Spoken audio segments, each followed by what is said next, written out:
Good morning, students. Myself Patel Kajal. Paper CC 503 Genetics. એમાં unit number 2 physical and chemical basis of inheritance. બરાબર. એમાં હજી આપણે topic ચાલુ કરવાનું છે ક્રોમોઝોમલ એબ્રેશન્સ. બરાબર. ક્રોમોઝોમલ એબ્રેશન્સ એટલે કે રંગસૂત્રોમાં અનિયમિતતા. બરાબર. હવે રંગસૂત્રોમાં અનિયમિતતા એટલે શું? બરાબર. તો રંગસૂત્રમાં અનિયમિતતા એટલે જે આપણી જે સેલ હોય છે, બરાબર, એ સેલના કોષ કેન્દ્રમાં ફિક્સ એની સંખ્યા દરેક જાતિ વાઇઝ ક્રોમોઝોમની સંખ્યા ફિક્સ હોય. બરાબર. ફોર એક્ઝામ્પલ, મનુષ્યમાં ક્રોમોઝોમની સંખ્યા 46 છે અથવા 23 પેર, બરાબર, 23 જોડ અથવા 46 ક્રોમોઝોમ છે. બરાબર. અને એ ફિક્સ છે. દરેક મનુષ્યની જેટલી જાતિ છે, બરાબર, મનુષ્યમાં દરેક મનુષ્યના કોષમાં એ કેટલા જોવા મળશે? 46. બરાબર. એવી રીતે કરમિયામાં 2 રંગસૂત્ર જોવા મળે છે. બરાબર. કેનિટ્સ જાતિના જે અમુક સજીવો છે એમાં 78. એવા અલગ અલગ જે અમુક જાતિ હોય છે દરેક સજીવની, બરાબર, એમાં ક્રોમોઝોમની સંખ્યા ફિક્સ હોય છે. બરાબર. પણ કેટલીક અવસ્થાઓ દરમિયાન શું થાય છે? આ ક્રોમોઝોમની સંખ્યા બદલાઈ જતી હોય છે. બરાબર. કાં તો વધી જતી હોય છે, કાં તો ઘટી જતી. ફોર એક્ઝામ્પલ, મનુષ્યનું જે સેલ છે એના કોષ કેન્દ્રમાં 46 રંગસૂત્રો છે. બરાબર. પરંતુ રંગસૂત્રની અનિયમિતતા થાય, બરાબર, એ વખતે આ રંગસૂત્રોની સંખ્યા ઘણીવાર વધી જાય અથવા ઘટી જાય. બરાબર. તો આ જે પરિસ્થિતિ છે, જે અનિયમિતતા આવી ગઈ, બરાબર, તો એને શું કહેવાય છે? રંગસૂત્રની અનિયમિતતા. ઓકે. હવે રંગસૂત્રની અનિયમિતતાથી શું થશે? તો જો રંગસૂત્રની, ફોર એક્ઝામ્પલ, કોઈ સેલ છે, ફોર એક્ઝામ્પલ આ મનુષ્યનું સેલ છે, એમાં કોષ કેન્દ્ર છે, એમાં 46 ક્રોમોઝોમ છે. બરાબર. હવે અનિયમિતતાને કારણે અહીંયા 47 રંગસૂત્ર થઈ ગયા અથવા ક્રોમોઝોમ થઈ ગયા. બરાબર. તો શું થશે? અહીંયા એક રંગસૂત્ર શું થયું? વધી ગયું. બરાબર. અને એને કારણે એ જે રંગસૂત્ર છે એ રંગસૂત્ર ઉપર જનીન આવેલા હશે અને એ જનીન પણ એક્ટિવ થશે. બરાબર. અને એને કારણે અમુક જે બોડીમાં જે એના માટે જે જવાબદાર લક્ષણો હોય છે, બરાબર, કે આ જે ક્રોમોઝોમ વધ્યું હશે, બરાબર, એ ક્રોમોઝોમ પર જનીન પણ હશે અને એ જનીનો પણ અભિવ્યક્ત થશે અને એ પણ લક્ષણ બતાવશે. બરાબર. જેને કારણે અનિયમિતતા, ખામીઓ ઉત્પન્ન થાય છે. બરાબર. તો આને શું કીધું? ક્રોમોઝોમલ એબ્રેશન. ઓકે. હવે ક્રોમોઝોમલ એબ્રેશન, આ જે રંગસૂત્રની અનિયમિતતા ક્યાં જોવા મળે છે? તો એક દૈહિક કોષોમાં પણ જોવા મળે છે અને જે જાતીય લિંગી કોષ હોય છે, બરાબર, એમાં પણ જોવા મળે છે. ઓકે. કોષ નહીં, લિંગી, જે દૈહિક રંગસૂત્ર અને જાતીય રંગસૂત્રમાં જોવા મળે છે. હવે આપણે મનુષ્યની અહીંયા વાત કરીએ તો મનુષ્યમાં મેં પહેલાં જ તમને કહી દીધું છે કે 23 જોડ રંગસૂત્ર છે, એમાંથી 22 જોડ રંગસૂત્ર કેવા છે? દૈહિક રંગસૂત્ર છે. બરાબર. અને આ રંગસૂત્રમાં જો ક્રોમોઝોમલ એબ્રેશન એટલે કે ઘણીવાર રંગસૂત્ર વધી જાય અથવા ઘટી જાય તો એને શું કહેવાય? દૈહિક અથવા સોમેટિક ક્રોમોઝોમલ એબ્રેશન. બરાબર. દૈહિક રંગસૂત્રીય અનિયમિતતા. કેમ? કારણ કે આ અનિયમિતતા ક્યાં ઊભી થઈ છે? ક્યાં થઈ છે? દૈહિક રંગસૂત્રમાં. બરાબર. અને જાતીય રંગસૂત્ર એટલે કે જે XY 23મી જોડ છે, બરાબર, અથવા XX, જો મેલ હોય તો એમાં XY અને ફિમેલ હોય તો XX. અને આ જે રંગસૂત્રોમાં જો અનિયમિતતા ઉત્પન્ન થાય તો એને શું કહેવાય છે? જાતીય રંગસૂત્ર અનિયમિતતા અથવા સેક્સ ક્રોમોઝોમ એબ્રેશન. બરાબર. તો અહીંયા જે આ ક્રોમોઝોમલ એબ્રેશન છે એમાં રંગસૂત્રના આધારે 2 ટાઈપ છે. દૈહિક કોષોમાં દૈહિક રંગસૂત્રોમાં થયું હોય અનિયમિતતા તો એને શું કહેવાય છે? સોમેટિક ક્રોમોઝોમલ એબ્રેશન અથવા શું કહેવાય છે? દૈહિક રંગસૂત્રીય અનિયમિતતા. અને જો જાતીય રંગસૂત્રમાં અનિયમિતતા ઉત્પન્ન થાય તો એને શું કહેવાય? જાતીય રંગસૂત્ર અનિયમિતતા. ઓકે, હવે તમે એક વર્ડ હવે બીજો ક્વેશ્ચન એ થાય, આપણે કહી દીધું કે અનિયમિતતા ઉત્પન્ન થાય છે, બરાબર, ક્રોમોઝોમલ અનિયમિતતા. પણ આ અનિયમિતતા ઉત્પન્ન થઈ કેવી રીતે? એના માટે જવાબદાર કોણ છે? બરાબર, તો એના માટે જવાબદાર છે નોન ડિસજંક્શન. એક વર્ડ આવશે, બરાબર, નોન ડિસજંક્શન. ઓકે, હવે નોન ડિસજંક્શન એક પ્રોસેસ છે કે જ્યારે શુક્રકોષ અને અંડકોષ બને છે, બરાબર. શુક્રકોષ અને અંડકોષ કઈ રીતે બને છે તો તમને ખબર છે, એના માટે અર્ધીકરણની પ્રોસેસ થાય છે, બરાબર.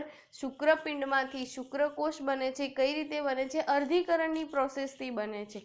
અંડપિંડમાં જે અંડકોષ બને છે એ પણ અર્ધીકરણની પ્રોસેસથી બને છે, બરાબર. મિયોસિસની પ્રોસેસથી. અર્ધીકરણને ઇંગ્લિશમાં કહેવાય છે મિયોસિસ. ઓકે, તો આ મિયોસિસ દરમિયાન શું થાય છે? હંમેશા મિયોસિસની દરમિયાન શું થાય? એક કોષમાંથી 4 કોષ ઉત્પન્ન થાય છે, બરાબર. તો એમાં શું થશે?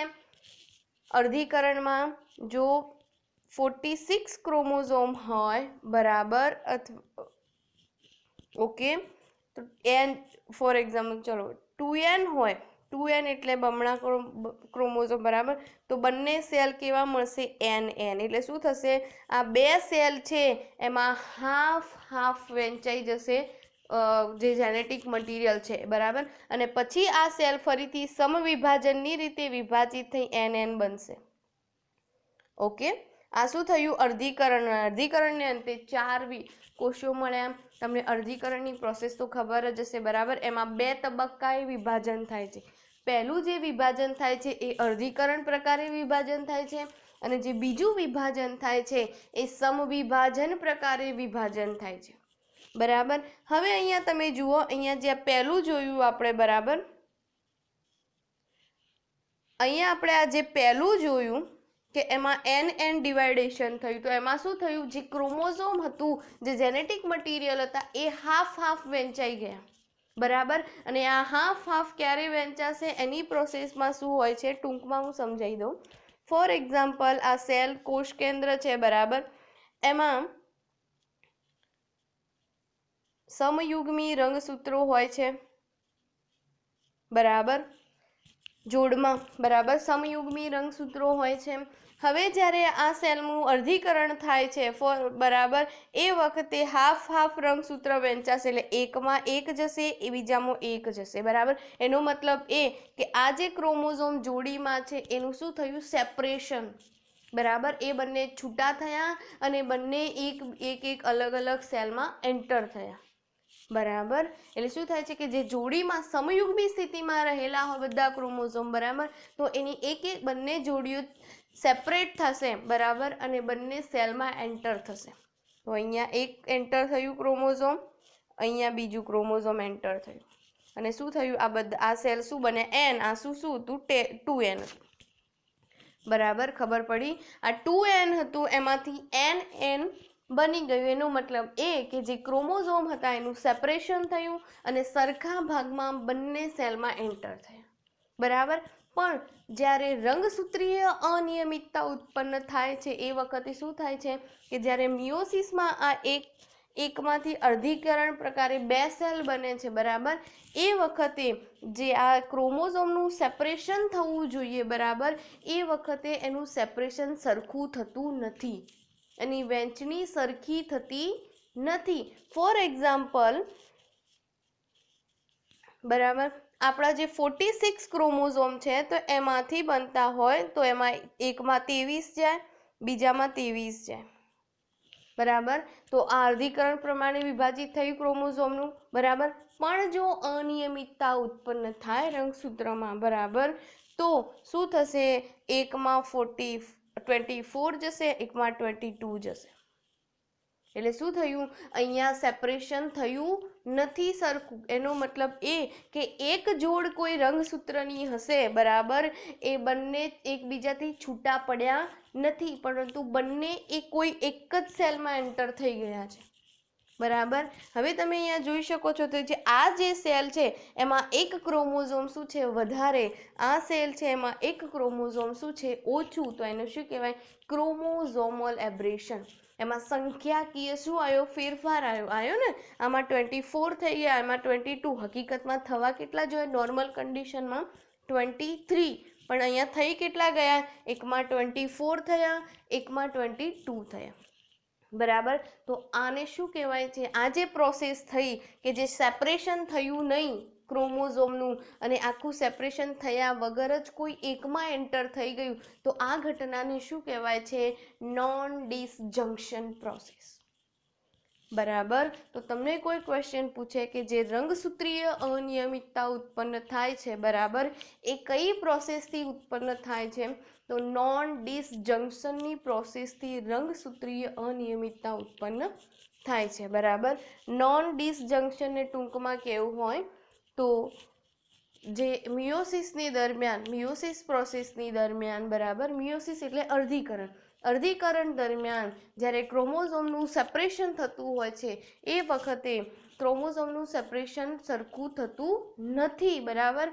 કોઈ એક જોડ શું થાય છે અથવા બે જોડ એ પૂરેપૂરી એનું સેપરેશન થતું નથી અને કોઈ એક સેલમાં જતી રહે છે, તો શું થાય છે, સંખ્યાકીય ફેરફાર આવે છે, બરાબર. અહીંયા સમજાયું ને કે એકમાં 24 થયા, એકમાં 22 થયા, હકીકતમાં થવા કેટલા જોઈએ, 23, બરાબર, પણ એકમાં શું થયું, એક ક્રોમોઝોમ વધી ગયું. કેમ? કારણ કે એક જે રંગસૂત્રની જોડ હતી, જોડમાં હંમેશા બે રંગસૂત્ર હોય, બરાબર, તો એ બંને છૂટા પડવા જોઈએ, તો એક રંગસૂત્રની જોડ એ છૂટી પડી નહીં, પરંતુ કોઈ એક સેલમાં એન્ટર થઈ ગઈ, બરાબર, એટલા માટે એ 24 થયા અને નીચે એ ઓછી થઈ ગઈ, બરાબર, તો એ શું થયું 22.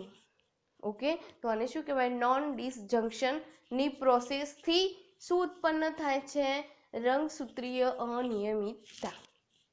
ઓકે, તો અહીંયા તમારા ક્વેશ્ચન ક્લિયર થાય, નોન ડિસજંક્શન એટલે શું, બરાબર, એને કારણે રંગસૂત્રીય અનિયમિતતા ઉત્પન્ન થાય છે.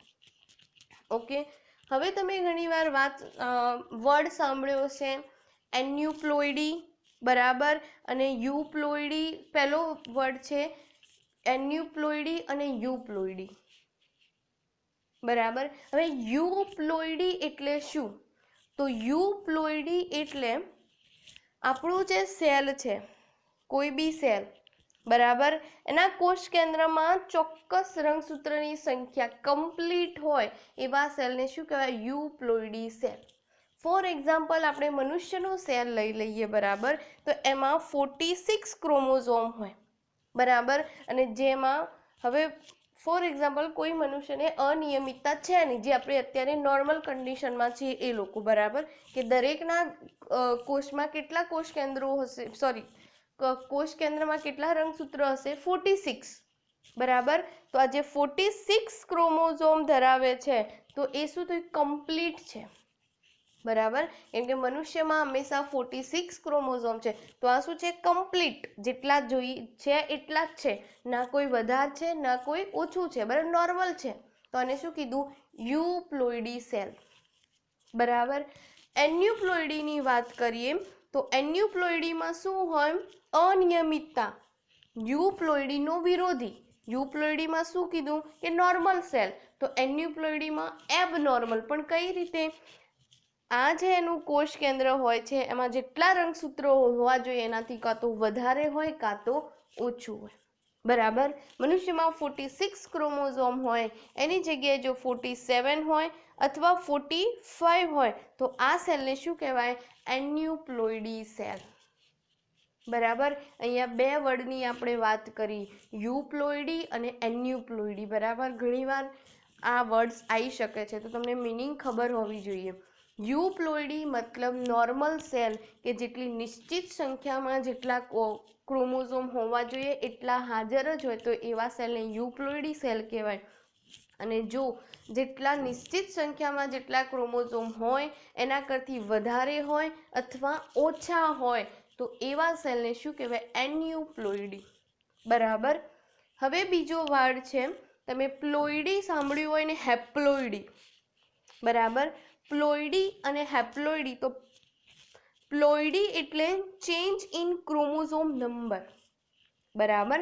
પ્લોઇડી એટલે ક્રોમોઝોમ નંબરમાં ચેન્જ, અનિયમિતતા હોય. જેવી કે મનુષ્યમાં 46ની જગ્યાએ 47 હોય અથવા 45 હોય તો શું થયું? ક્રોમોઝોમના નંબરમાં શું થઈ ગયું? ચેન્જ. તો એને શું કહેવાય? પ્લોઇડી. ઓકે. હેપ્લોઇડી એટલે તો એકકીય રંગસૂત્ર. હેપ્લોઇડી એટલે એક.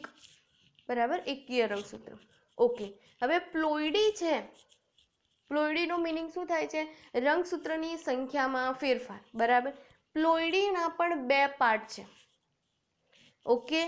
એન્યુપ્લોઇડી અને પોલીપ્લોઇડી બે છે પાર્ટ. બરાબર, તમે અહીંયા જોઈ શકો છો એન્યુપ્લોઇડી અને પોલીપ્લોઇડી. હવે એન્યુપ્લોઇડી એટલે શું? તો મેં આગળ વાત કરી કે એન્યુપ્લોઇડી એટલે જે કોષ હોય છે એના કોષ કેન્દ્રમાં જેટલા નિશ્ચિત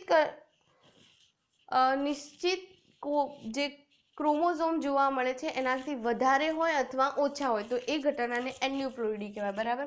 પરંતુ અહીંયા જે રંગસૂત્ર વધશે અથવા ઘટશે એ સંખ્યામાં ઘટશે, કોઈ પેરમાં નહીં ઘટે.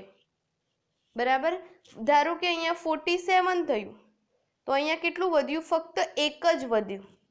પેર એટલે હંમેશા બે ક્રોમોઝોમ આવે. બરાબર. પેર એટલે બે વધે, ચાર વધે, બેકી સંખ્યામાં વધે તો એ પેર કહેવાય. બરાબર. અને જો એકી સંખ્યામાં અહીંયા વધશે એટલે તમારે ટૂંકમાં એ શોર્ટ કી યાદ રાખવાની કે એન્યુપ્લોઇડીમાં જો કોષ કેન્દ્રો વધે, કોષ કેન્દ્ર નહીં, ક્રોમોઝોમ વધે અથવા ઘટે એ કઈ સંખ્યામાં વધશે અથવા ઘટશે તો એ એક વધશે અથવા ઘટશે. બરાબર. અને જો પોલીપ્લોઇડી છે એમાં એની ક્રોમોઝોમની પેર કાં તો વધી જાય અથવા પેર આખી ઘટી જાય. બરાબર. પોલીપ્લોઇડીમાં શું થશે? 46 છે. બરાબર. એમાંથી આખી પેર ઘટે એટલે કે બે ક્રોમોઝોમ ઘટે. બરાબર. એક પેર એટલે એમાં બે ક્રોમોઝોમ હોય તો બે ક્રોમોઝોમ ઘટે તો કેટલા રહ્યા? 44. બરાબર. અથવા બે વધી ગયા તો અહીંયા કેટલા થયા? 48. ઓકે. અહીંયા બે વધ્યા એટલે એનો મતલબ એક પેર વધી. અહીંયા બે વધ્યા એનો મતલબ શું થયું? એક પેર. બરાબર. એટલે અહીંયા આપણે તમને કન્ફ્યુઝ ન થાય એટલે પોલીપ્લોઇડીમાં આપણે લખીએ એક પેર. અને એક પેરમાં કેટલા હોય? બે ક્રોમોઝોમ. બરાબર. એટલે તમારે ટૂંકમાં એ રાખવાનું કે એન્યુપ્લોઇડીમાં એક વધે અથવા એક ઘટે. બરાબર. એમાં સંખ્યાકીય અનિયમિતતા જોવા મળે છે. બરાબર. અને પોલીપ્લોઇડીમાં પેર ઘટે અથવા પેર વધે છે. ઓકે. તો અહીંયા અમુક જે વર્ડ્સ હતા એ સમજાવ્યા છે. ઓકે. અને થિયરીમાં એ જ આપેલું છે. ફરીથી આપણે એક જોઈ લઈએ. બરાબર. માનવીમાં કેટલીક વખત કેટલીક વખત નહીં પરંતુ સામાન્ય રીતે 46 રંગસૂત્ર બરાબર આવેલા છે. એની જગ્યાએ ઘણીવાર 47 જોવા મળે તો શું થયું? એનો મતલબ એક ક્રોમોઝોમ વધ્યું છે. અથવા 45 જોવા મળે તો એનો મતલબ એક ક્રોમોઝોમ ઘટ્યું છે. બરાબર.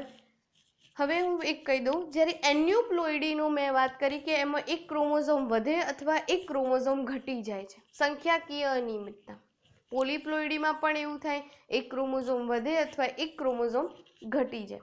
બરાબર. પોલીપ્લોઇડીમાં આખી પેર વધશે. હવે એના પાર્ટ છે પ્લોઇડીના. બરાબર. મોનોસોમી, નલીસોમી, ટ્રાયસોમી. બરાબર. આવા પાર્ટ છે. અને ટેટ્રાસોમી. મોનોસોમી એટલે એક ક્રોમોઝોમ વધશે અથવા એક ક્રોમોઝોમ ઘટશે. ફોર એક્ઝામ્પલ, અહીંયા 2n હોય -1, ઇટ્સ કોલ્ડ મોનોસોમી. બરાબર. 2n હોય, બરાબર, એમાંથી એક ક્રોમોઝોમ ઘટી જાય. 46માંથી એક ક્રોમોઝોમ ઘટે, 45. તો આ શું થયું? મોનોસોમી. અથવા એક વધી જાય. બરાબર. એક ઘટી જાય તો એને મોનોસોમી. ઓકે. એના પછી નલીસોમીની વાત કરી છે, નલીસોમી, એમાં 2n માંથી 2 ઘટી જાય તો નલીસોમી, બરાબર. મોનોસોમીમાં 1 ઘટશે, નલીસોમીમાં 2 ક્રોમોઝોમ ઘટશે. 46 માંથી 2 જાય તો કેટલા આવશે, મતલબ 46 માંથી 2 ઘટી ગયા, ઓકે, તો 44. તો આ શું થયું, નલીસોમીની ઘટના થઈ. હવે એક વધી જાય, આપણે જે મોનોસોમીની વાત કરી, નલીસોમીની વાત કરી, એમાં શું થાય, ઓછું થાય છે. હવે વધારવાની વાત આવે તો 2n માં 1 વધી જાય તો એને ટ્રાયસોમી કહેવાય. શું કહેવાય, ટ્રાયસોમી, બરાબર. અને જો 2n માં 2 વધે તો એને શું કહેવાય, ટેટ્રાસોમી. ઓકે, શું કીધું, ટ્રાયસોમી અથવા ટેટ્રાસોમી. અહીંયા હવે ક્વેશ્ચન થાય 2n એટલે શું, તો અહીંયા જે પેર હોય છે, ક્રોમોઝોમ 2 હોય છે એની વાત કરી છે, બરાબર. અહીંયા 2 ક્રોમોઝોમ જે પેર હોય છે એની વાત કરી. જો 2 હોય એમાંથી 2 ઉમેરો તો શું થાય, 4. તો એની એ અવસ્થાને શું કહેવાય છે, ટેટ્રાસોમી. ઓકે, તો અહીંયા ઘણીવાર તમને સાંભળવામાં આવશે ટ્રાયસોમી છે, બરાબર. તો ટ્રાયસોમી મતલબ 1 ક્રોમોઝોમ વધી ગયું, ઓકે. ટેટ્રાસોમી મતલબ 2 ક્રોમોઝોમ વધ્યા. મોનોસોમી મતલબ 1 ક્રોમોઝોમ ઓછું થયું તો 1 જ વધ્યું, ઓકે. નલીસોમી મતલબ 2 ક્રોમોઝોમ ઓછા થયા, એનો મતલબ 0 વધ્યું. કઈ શામાં 0 વધ્યું, અહીંયા તમે કન્ફ્યુઝ થશો, શામાં 1 વધ્યું. ફોર એક્ઝામ્પલ, આપણે 21મા નંબરની જોડ લઈએ. તમને એવું સાંભળવા મળશે કે 21મા નંબરની જોડમાં મોનોસોમી સર્જાય છે. મોનોસોમી 21મા નંબરની જોડમાં સર્જાય, એનો મતલબ એ કે 21મી જોડ છે, બરાબર, ક્રોમોઝોમ, એમ તો એમાં 2 ક્રોમોઝોમ હશે, XS, બરાબર. એમાં નલીસોમી સર્જાય એટલે 1 માઇનસ, એટલે કેટલું, ખાલી X0. એક X હશે, એક 0, એક હશે જ નહીં, એને 0 કીધું અથવા એકલું X કહો, તો આ શું થયું, મોનોસોમી, કે એક જ ક્રોમોઝોમ થયું, બરાબર. હવે બીજું વાત કરશે કે 21મી જોડ છે એમાં નલીસોમી છે. નલીસોમી એટલે -2 થશે, બરાબર. એટલે 2XX છે, એમાંથી 2 ક્રોમોઝોમ બાદ કરી દો તો અહીંયા 0 વધ્યું. આ બંનેમાંથી 2 બાદ કરો, કેમ કે 21મી જોડમાં 2 ક્રોમોઝોમ હશે અને એ બે ક્રોમોઝોમમાંથી 2 બાદ કરો તો 0 વધ્યું, તો આ નલીસોમી થઈ. 21માં ટ્રાયસોમી કીધું તો XX હશે પ્લસ 1X એડ થશે તો કેટલા થશે, ટોટલ 3. 21મી જોડમાં 3 ક્રોમોઝોમ થઈ ગયા, બરાબર. તો ટ્રાયસોમી. ટેટ્રા કીધું હોય તો અહીંયા 4 થઈ જશે, બરાબર. ખબર પડી ટ્રાયસોમી એટલે શું, ટેટ્રાસોમી એટલે શું, નલીસોમી એટલે શું, મોનોસોમી એટલે શું, ઓકે. હવે આપણે ચાલુ કરીએ.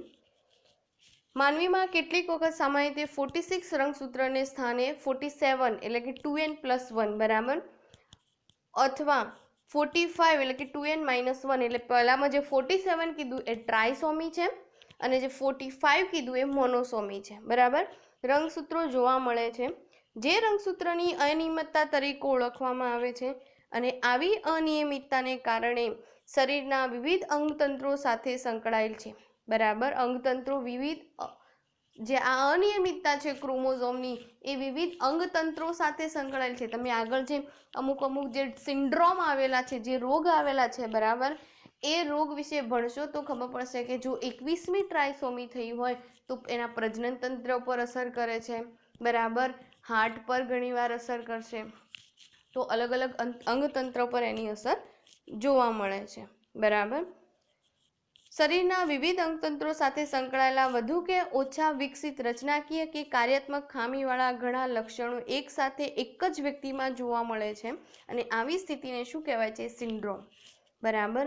કેટલીક વખત આવી અનિયમિતતાને કારણે અસરગ્રસ્ત વ્યક્તિ જન્મ સાથે, બરાબર, અથવા જન્મને બાદ ટૂંકા ગાળામાં શું કરે છે, મૃત્યુ પામે છે. દૈહિક રંગસૂત્રોમાં જોવા મળતી રંગસૂત્રોની સંખ્યાકીય ફેરફારને શું કહેવાય છે, દૈહિક રંગસૂત્રોની અનિયમિતતા, બરાબર. એટલે કે જે 1 થી 22મી જોડ છે એમાં જો અનિયમિતતા જોવા મળે તો દૈહિક, બરાબર. એ રીતે અહીંયા નીચે કીધું છે કે જે જાતીય રંગસૂત્ર છે 23મા નંબર, જો એમાં કોઈ ડિફેક્ટ હોય તો એને જાતીય રંગસૂત્રોની અનિયમિતતા કહેવાય છે. એના પછી એમણે કીધું છે એન્યુપ્લોઇડી એટલે શું, તો કે રંગસૂત્રની, અહીંયા તમે જોઈ શકો છો, અહીંયા એન્યુપ્લોઇડીનું કીધું છે, તો કે રંગસૂત્રની સંખ્યામાં એક કે વધારે સંખ્યાકીય ફેરફાર થાય તો તેને એન્યુપ્લોઇડી કહે છે. જ્યારે રંગસૂત્રનો આખો સેટ એટલે પેર હોય, બરાબર, 21મી જોડ રંગસૂત્રમાં 2 રંગસૂત્ર હોય એને શું કહેવાય? સેટ કહેવાય. આખો સેટ વધે તો તેને અથવા વધે તો તેને શું કહેવાય છે? પોલીપ્લોઇડી તરીકે ઓળખવામાં આવે છે, બરાબર. આવી અનિયમિતતા ઉત્પન્ન થવાનું કારણ જનનકોષ નિર્માણ વખતે અર્ધીકરણની જે ક્રિયા થાય છે એ ક્રિયા વખતે જે રંગસૂત્રોનું સેપરેશન થતું હોય છે, બરાબર, એ સેપરેશન પ્રોપર થતું નથી, એમાં અનિયમિતતા ઉત્પન્ન થાય છે, બરાબર. અને જેને કારણે આવી રંગસૂત્રની અનિયમિતતા વર્તાય છે, જેને શું કહેવાય છે? નોન ડિસજંક્શન, બરાબર. આ ઘટનાને શું કહેવાય છે? અહીંયા તમે જોઈ શકો છો, નોન ડિસજંક્શન. ઓકે. આવા જનનકોષો એકીય રંગસૂત્રના સેટ ઉપરાંત એક કે વધુ ઓછું રંગસૂત્ર હોય છે, એક વધુ હોય કે ઓછું રંગસૂત્ર હોય છે. ફોર એક્ઝામ્પલ 47 રંગસૂત્ર હોય અથવા 45 રંગસૂત્ર હોય. રંગસૂત્રના સેટ ઉપરાંત સામાન્ય કોષ શુક્રકોષ દ્વારા ફલિત થાય ત્યારે તેનાથી ઉત્પન્ન થતા બાળકોમાં રંગસૂત્રોની અનિયમિતતા સર્જાય છે, બરાબર. અહીંયા અંડકોષોની વાત, ઘણીવાર શુક્રકોષોમાં પણ એવી ડિફેક્ટ જોવા મળે, કાં તો અંડકોષમાં પણ ડિફેક્ટ જોવા મળે, બરાબર. હવે એમાં કીધું છે જાતીય રંગસૂત્રોની અનિયમિતતા, બરાબર. અહીંયા હવે અલગ અલગ રોગ વિશે આપણે વાત કરવાની છે. ઓકે. જાતીય રંગસૂત્ર એટલે કે જે 23મી જોડ જે રંગસૂત્ર છે એમાં અમુક જે ડિફેક્ટ જોડ, ટ્રાયસોમી જોવા મળે છે, બરાબર, અથવા મોનોસોમી જોવા મળે છે. ઓકે. તો આવી ડિફેક્ટના કારણે અલગ અલગ જે રોગ ઉત્પન્ન થાય છે એના વિશે આપણે વાત કરવાની છે. પહેલાં આપણે જાતીય સૂત્રમાં અનિયમિતતા ઉત્પન્ન થાય એના આધારે રોગ જોઈશું. એના પછી દૈહિક જે રંગસૂત્રો હોય છે 1 થી 22 નંબર સુધીના, બરાબર, એમાં અમુક 21મા નંબરમાં ડિફેક્ટ થાય છે, 13મા નંબરમાં અને 18મા નંબરમાં. આ 3 નંબરના ક્રોમોઝોમમાં જે ડિફેક્ટ થાય છે એના કારણે કયા રોગ ઉત્પન્ન થાય છે એની આપણે આજે વાત કરશું, બરાબર. એ આપણે નેક્સ્ટ લેક્ચરમાં જોઈશું. અહીંયા હું એક વાત ક્લિયર કરું કે જે મેં નલીસોમી અવસ્થા કીધી કે જેમાં 2n-1, બરાબર, એટલે કે બે ક્રોમોઝોમ હોય સેટમાં, બે ગેરહાજર હોય, બરાબર.